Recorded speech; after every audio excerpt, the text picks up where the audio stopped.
The Capitol building was buzzing. It was a crisp Tuesday morning in Washington, D.C., and although the nation's leaders were no strangers to heated debates, the air inside the House chamber felt unusually electric.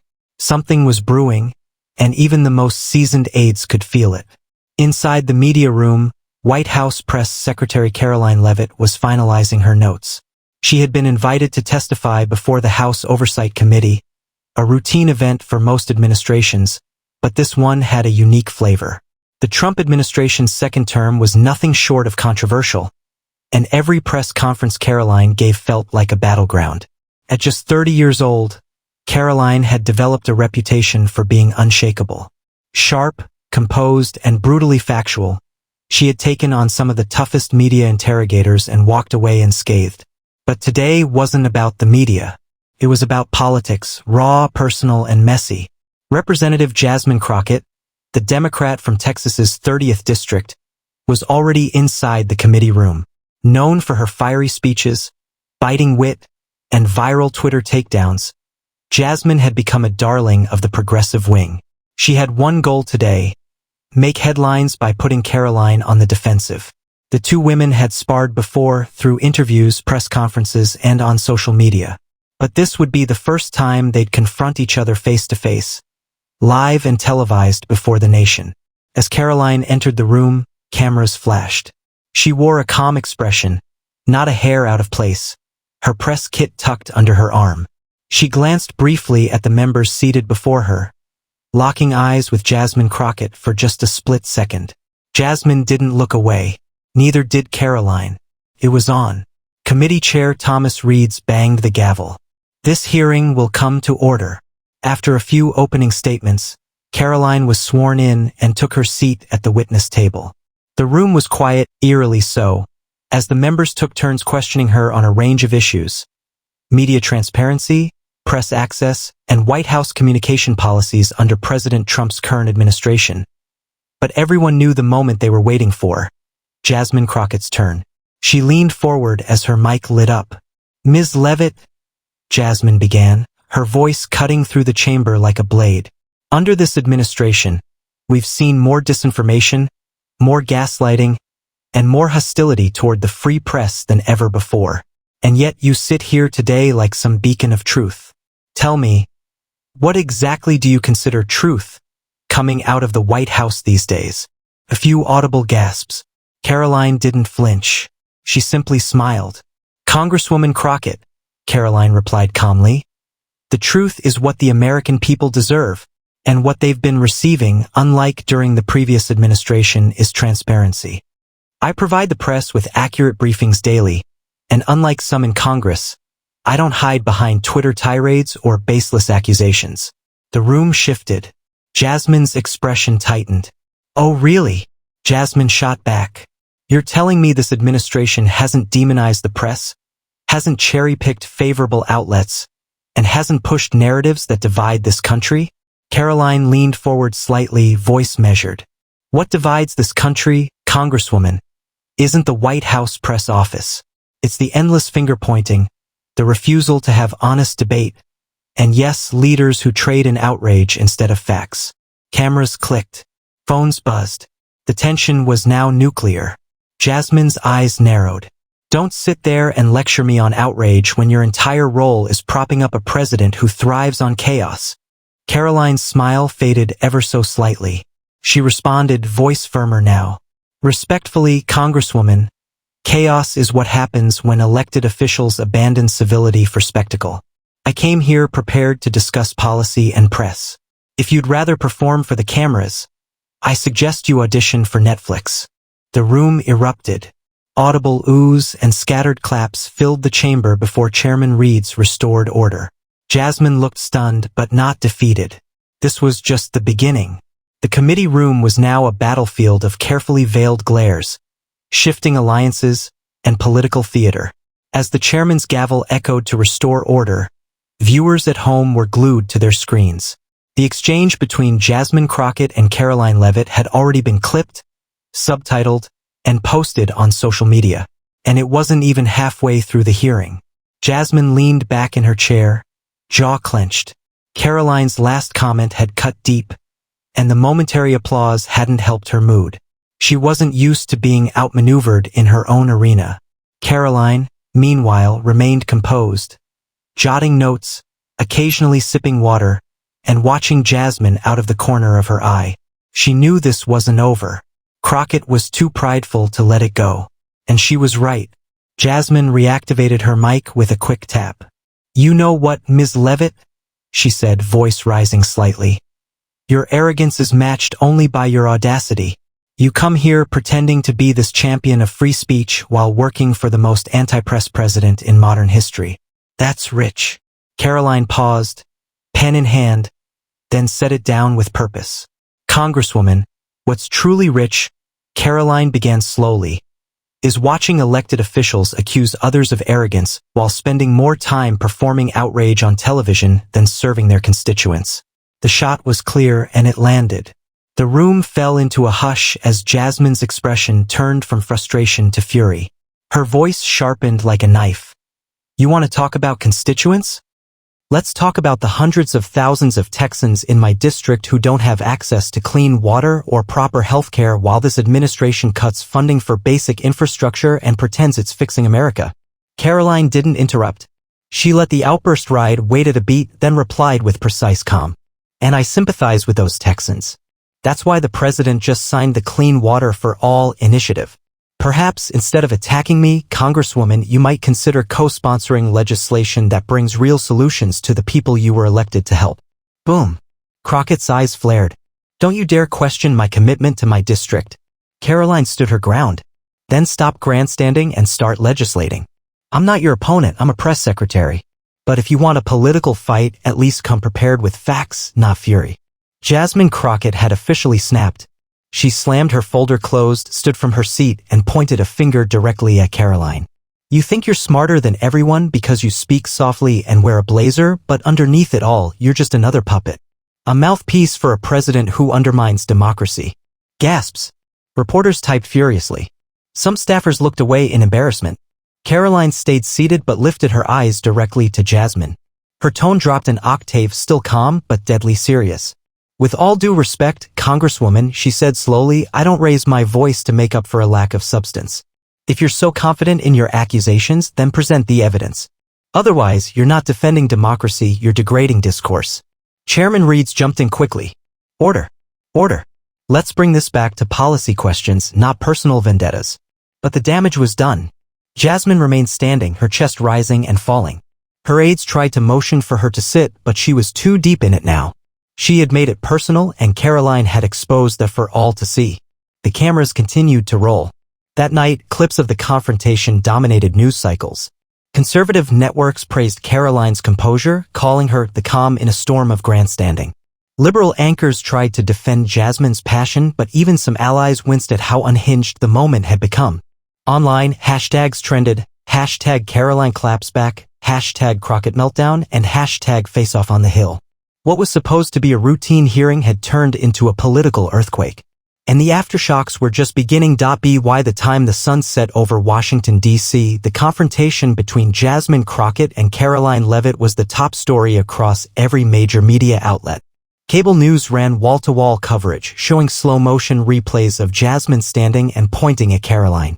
Social media had already turned it into a meme. One clip of Karoline's calm reply, "I don't raise my voice to make up for a lack of substance," was trending with over 2 million views in less than 6 hours. Jasmine Crockett, once a progressive rising star, now faced a tidal wave of criticism not just from conservatives but even from some of her own party. Several Democratic strategists took to cable news to quietly distance themselves. "She let emotion override strategy," one commentator said on MSNBC. "It's understandable to be passionate, but she crossed the line from firm to unhinged. That plays badly outside of activist circles." Meanwhile, at the White House, Karoline Leavitt sat in the press briefing room scrolling through her phone as she waited for a late-night meeting with President Trump. Her inbox was flooded. Texts from conservative lawmakers, media personalities, and even old college friends poured in. "You handled it like a boss. Instant classic. Crockett had a meltdown and you didn't even blink. Wow." When President Trump entered the room, surrounded by Secret Service, he gave Karoline a grin. Well, look who just went viral." Karoline smiled modestly. Just doing my job, Mr. President. Trump chuckled. You didn't just do your job. You made her lose it. You cracked her live on national television. That was perfect. Behind closed doors, the administration quickly decided to capitalize on the moment. The next morning, Karoline would appear on several major morning shows. The message was clear: the White House would seize the moral high ground, not through bombast, but through Karoline's composed, fact-based demeanor. Meanwhile, Jasmine Crockett was facing chaos of a different kind. Her office in Texas was fielding angry phone calls, not from conservatives but from swing district independents who had voted for her in hopes of bringing dignity to Congress. Her communications director, a longtime loyalist, tried to spin the events as passionate advocacy, but it wasn't landing. You've got to calm down, her chief of staff whispered as she stormed into her office late that night. This is snowballing. Even some of your donors are nervous. Jasmine was furious. So what, now I can't show emotion? I get yelled at by every right-wing commentator in America and I'm supposed to just sit there and take it. No one's saying you can't fight back, the staffer replied carefully. But you're not on Twitter now. This was a hearing. There's a difference between strong and reckless. Jasmine sighed and slumped into her chair, rubbing her temples. I'm not afraid of Karoline Leavitt, she muttered. No, you're not, the aide replied. But after today, the country just might be afraid of you. The next morning, Karoline made her rounds on Fox News, Newsmax, and even a CNN panel. She stayed on message, never gloating, always professional. I respect Congresswoman Crockett's passion, she said. But what we need in Washington isn't more anger, it's more accountability. Even CNN anchors who typically challenged administration officials had to admit. Karoline had come out of the incident looking like the adult in the room. Across the country, everyday Americans chimed in. On talk radio, in local newspapers, and in online forums, the conversation had shifted. One Arizona woman called into a radio show saying, I don't even like Trump, but that Karoline girl, she's got poise. If more people acted like her, maybe we get something done. The tide was turning. And Jasmine Crockett knew it. 3 days after the incident, Representative Jasmine Crockett was facing the most severe backlash of her political career. Progressive voices on social media were still rallying behind her, claiming she had spoken truth to power, but the enthusiasm was losing steam. Editorials in major papers criticized her behavior, suggesting it fed into stereotypes that the Democrats were emotional and reactionary, something the party had tried hard to shake. In private, Jasmine was unraveling. She had just walked out of a tense meeting with senior members of her party's leadership. They didn't say it outright, but the message was clear: she had embarrassed them. We've got a narrow House margin, Minority Leader Catherine Holt had said. And every time one of us loses control in public, it gives them ammo. This isn't activism, it's strategy. And we just lost that round. Now, holed up in her office, Jasmine was staring blankly at the television. Another segment was airing on a morning show titled Karoline Leavitt, the new face of calm conservatism. The anchor smiled as a clip played Karoline, sitting with perfect posture, saying, we can disagree without disgrace. That's the America people want. Jasmine's jaw tightened. She turned the TV off. That's when her chief of staff burst into the room holding a manila folder. You're not going to believe this, he said. What now? She invited you. Jasmine blinked. Who? He opened the folder and laid a formal letter on her desk. It was embossed with the White House seal. To Representative Jasmine Crockett. From Office of the Press Secretary. Joint Town Hall Appearance Invitation. Karoline Leavitt was inviting Jasmine to appear with her live at a nationally televised town hall on political civility hosted by Georgetown University. What kind of trap is this? Jasmine muttered, reading the letter. Her aide shrugged. You've got two options: ignore it and look like you're running from a challenge, or show up and risk another meltdown. Jasmine leaned back in her chair. The optics were risky. Very risky. But something deep inside her stirred. She was tired of the viral memes, the media talking heads dissecting her every facial expression. She wanted a reset, or at least a chance to hit back on her own terms. Call them, she said. I'm in. Meanwhile, Karoline was already preparing for the town hall with her media team. She knew the invitation would surprise Jasmine, but that was the point. She's in a tailspin, her deputy press secretary said. Why give her a lifeline? Karoline shook her head. Because it's not about her. It's about what the country sees. Two women, two elected leaders having an actual conversation instead of a shouting match. If she takes the bait and lashes out again, we win. And if she holds it together, well, maybe we all win. Her strategy was simple: control the tone, remain unshaken, and demonstrate that leadership wasn't about who could yell louder, it was about who could lead under pressure. The night of the town hall arrived. The auditorium at Georgetown was packed. The event was broadcast on national TV and streamed online. The moderator, a well-known journalist named Paul Morgan, stood between the two women seated on the stage. Jasmine wore a deep blue blazer, her expression serious but calm. Karoline, in a white suit, was composed as ever. The conversation started respectfully. Paul asked both women about their views on political discourse. Jasmine answered first, surprisingly measured. "Look," she said, "I believe in fighting for the people I represent. And yes, sometimes that fight gets heated. But I also recognize when I've let emotion get the better of me. I own that. I came here tonight because I think America deserves more than theatrics." Karoline nodded slightly. When it was her turn, she replied, "And I respect that, Congresswoman. I truly do. We're not enemies, we're on opposite sides of ideas. And if we can learn to debate with dignity, maybe this country can start healing." The audience applauded, cautiously at first, then louder. But the night was far from over. Paul leaned in. "Let's get into the core issue here. Do you believe your confrontation represents a bigger problem in Washington? And if so, what's your role in fixing it?" Both women glanced at each other. A storm was coming, but this time it wasn't clear who'd survive it. The crowd inside the Georgetown auditorium leaned in, the tension thick enough to cut with a knife. Viewers across the nation were glued to their screens. Some were watching for a rematch, a second meltdown. Others were hoping for reconciliation. Few expected what came next. Jasmine Crockett cleared her throat, leaning forward into her microphone. "You asked whether this confrontation represents a larger issue in Washington," she said, turning briefly to Karoline before facing the audience again. "I believe it does. We've turned politics into performance. We don't talk, we attack. We don't debate, we destroy. And I'll admit it. I got caught up in that. I lost my temper. And I gave my opponents exactly what they wanted, a headline." The room was silent. It was the first time Jasmine had directly acknowledged the moment that had defined the week. But she continued, voice firm, "Don't confuse passion with recklessness. I'm passionate because I represent people who feel ignored, neglected, and silenced. That emotion, yeah, it boiled over. But it came from a place of fight. And I will never apologize for fighting for the voiceless." Scattered applause broke out, mostly from younger students and progressive supporters in the crowd. Jasmine straightened her jacket, emboldened. Paul Morgan turned to Karoline. "Press Secretary Leavitt, your response?" Karoline didn't hesitate. "Congresswoman Crockett is right. Passion matters. So does fighting for the forgotten. But where we differ is how we channel that fight," Karoline said smoothly. "I work for a president who is vilified daily, sometimes fairly, sometimes not. I've been called every name in the book. But I made a choice. Not to respond with rage, but with results." She turned to Jasmine. "You say I'm just a mouthpiece. Maybe I am. But I use this mouth to bring clarity, not chaos. That's what leadership is." Another ripple of applause. The contrast was stark. Emotion versus control, fire versus ice. And it was working in Karoline's favor. But Jasmine wasn't done. "You want to talk leadership?" she asked, her voice rising. "Leadership is showing up where it's hard.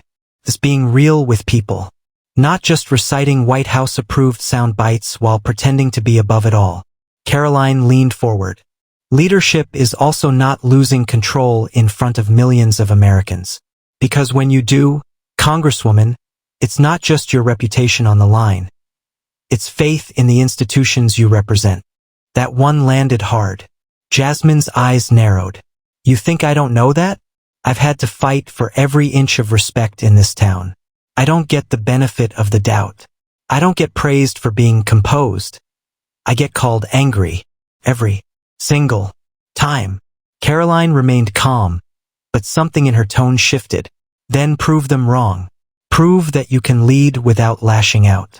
I'm not your enemy, Congresswoman, but I won't apologize for pointing out when theatrics drown out substance." The audience murmured. Even Paul looked taken aback. Jasmine was breathing heavier now. Her hands clenched slightly. Cameras zoomed in on her eyes, darting, calculating. She stood up again. Echoes of the hearing moment now pulsing through the room. Her voice, strained but firm, carried weight. "You don't know what it's like to walk into every room already judged. You don't know what it's like to carry a whole community's pain on your back while being told to smile and sit down. Don't preach to me about restraint. Walk a day in my shoes. And then Karoline stood too. The entire room froze. For a split second, it looked like round 2 was coming. But Karoline surprised everyone. I don't pretend to know your struggle, she said softly. But I do know this. The American people don't want us to tear each other apart. They want us to show them how to build something better. That's what I came here to do. A long pause. The tension snapped. The crowd erupted in applause, stronger this time. Not for a knockout blow, but for the fact that the gloves had come off and so had the masks. The event wrapped up with handshakes, forced smiles, and polite commentary. But behind the scenes, the narrative had already crystallized. Karoline Leavitt had emerged as a symbol of grace under fire, an unlikely ambassador for civility in a divided era. Jasmine Crockett, while respected by her base for refusing to back down, had suffered a reputational bruise she might not recover from before the next election cycle. That night, every major network weighed in. Fox News ran the cheerin', Leavitt leads, Crockett cracks again. CNN offered a more neutral take, raw passion versus poised power, a night that defined two Americas. Social media? Brutal as ever.